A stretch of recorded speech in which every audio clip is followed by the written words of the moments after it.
আচ্ছা, একটা ত্রিভুজের ক্ষেত্রফল নির্ণয় করার জন্য অ্যালগরিদম কেমন হওয়া উচিত সেই সম্পর্কে একটা ধারণা আপনাদেরকে দিব।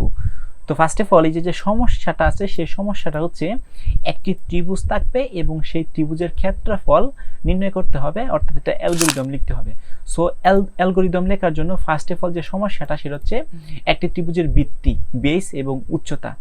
ওকে, অর্থাৎ ত্রিভুজের ভিত্তি এবং উচ্চতা দেওয়া থাকলে তার ক্ষেত্রফল নির্ণয় করা যায়। কেননা আমরা জানি ত্রিভুজের ক্ষেত্রফল হাফ ইন্টু ভূমি পূরণ উচ্চতা, অর্থাৎ ভূমির মান এবং উচ্চতার মান যদি আপনাকে দেওয়া থাকে তাহলে কিন্তু একটা ত্রিভুজের ক্ষেত্রফল খুব সহজেই কিন্তু ইকুয়েশনটা ইউজ করতে পারি, হাফ ইন্টু ভূমি পূরণ উচ্চতা। এই ইকুয়েশনটা ইউজ করলে ভূমি এবং উচ্চতার মান মাল্টিপ্লিকেশন করলে 2 দিয়ে ভাগ করলে কিন্তু আমরা ত্রিভুজের ক্ষেত্রফল নির্ণয় করতে পারি। সো সেটার যেন সূত্রটাও কিন্তু আমি এখানে লিখে দিয়েছি। ত্রিভুজের ক্ষেত্রফল হাফ ইন্টু ভিত্তি গুণন উচ্চতা। ভিত্তি দ্যাটস মিন ভূমি। আমি আবারও বলতেছি, এখানে বলা আছে ভিত্তি, ভিত্তি মানে হচ্ছে ভূমি। তার মানে আমরা বলতে পারি হাফ ইন্টু ভূমি পূরণ উচ্চতা ত্রিভুজের ক্ষেত্রফল নির্ণয় করার ক্ষেত্রে। আচ্ছা, সেটার অ্যালগরিদম কি হবে? অ্যালগরিদম হবে ধাপে ধাপে নির্দেশনা দেওয়া।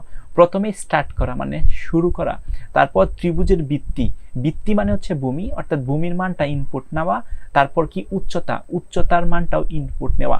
এখন একটা ত্রিভুজের ক্ষেত্রফল যদি আমরা নির্ণয় করতে চাই তাহলে মাস্ট বি আমাদের দুইটা ভ্যালু লাগতেছে, একটা হচ্ছে ভূমির মান বা ভিত্তির মান, একটা হচ্ছে উচ্চতার মান। সো এই দুইটার মান যেন আছে এটা খাড়া দিবে, ইউজাররা দিবে, অর্থাৎ ভূমি এবং উচ্চতার মান দিবে। সো সেই ক্ষেত্রে আমরা ইনপুট করে কিন্তু আমরা নিয়ে আসবো ভূমি এবং উচ্চতার মানটা। আচ্ছা, তারপর 4 নম্বরে আমরা কি করব? আমরা 4 নম্বরে ক্ষেত্রফল গণনা করব, অর্থাৎ যে এরিয়াটা আছে, এরিয়াকেই ক্ষেত্রফলকে তো আমরা এরিয়া বলি ইংরেজিতে। তাহলে এরিয়াটা নির্ণয় করার ক্ষেত্রে আমাদের কি করতে হবে? আমাদের করতে হবে ইকুয়েশনটা ইউজ করতে হবে। সেক্ষেত্রে এখানে ইকুয়েশনটা লেখা হয়েছে area is equal to half into B into H. That's mean B মানে হচ্ছে ভূমি, এইচ মানে হচ্ছে উচ্চতা। তারপর এটা কি হচ্ছে, এই যে হাফ ইন্টু ভূমি পূরণ উচ্চতা, এটা যেন প্রসেসিং হবে। এখানে প্রসেসিং হওয়ার পর এই যে প্রসেসিং এর যে ভ্যালুটা আছে সেটা এরিয়া নামে একটা ভেরিয়েবলের মধ্যে স্টোর হয়ে আছে।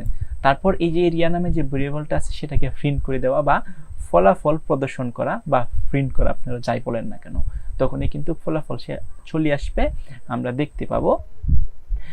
এবং লাস্ট যে প্রসিডিউর সেটা হচ্ছে শেষ করা, মানে হচ্ছে কি ইন করে দেওয়া প্রোগ্রামটাকে। এই যে যেন একটা প্রসিডিউর, এই অ্যালগরিদমের একটা বাস্তব রিয়েল একটা প্রসিডিউর আমি আপনাদেরকে বললাম। ওকে, আচ্ছা, সেটার জন্য আমরা একটু ছদ্ম কোড দেখি। তাহলে স্টার্ট, ইনপুট এ এবং B, area A into B, area half into ভূমি পূরণ উচ্চতা, প্রিন্ট, এই যে এরিয়াটাকে প্রিন্ট করে দেওয়া হয়েছে এবং লাস্টে শেষ করে দিয়েছে। মানে এইটা একটু একটু মনে রাখবেন। দেখেন এই যে বাংলা যে কথাগুলো আছে সেগুলো এখানে সংক্ষিপ্ত আকারে একটু সুন্দরভাবে আমি আপনাদেরকে সাজিয়ে দিলাম। ওকে, আচ্ছা, এরপর আছে ফ্লো চার্টে বর্ণনার আকার। সো ফ্লো চার্ট নিয়ে তো আমরা কথা বলতেছি না, আমরা কথা বলতেছি হচ্ছে একটা ত্রিভুজের ক্ষেত্রফল নির্ণয়ের অ্যালগরিদম। সো এই যে অ্যালগরিদমটা জানা আছে, অ্যালগরিদমটা হচ্ছে চিত্র আকারে প্রকাশ করা, কি বলতেছে আমাদের কি flow chart. So flow chart নিয়ে আমরা পরবর্তীতে কথা বলবো। ওকে, আচ্ছা, এই যে অ্যালগরিদমটা যেন লেখা হয়েছে, এই অ্যালগরিদমের আসলে সুবিধাটা কি?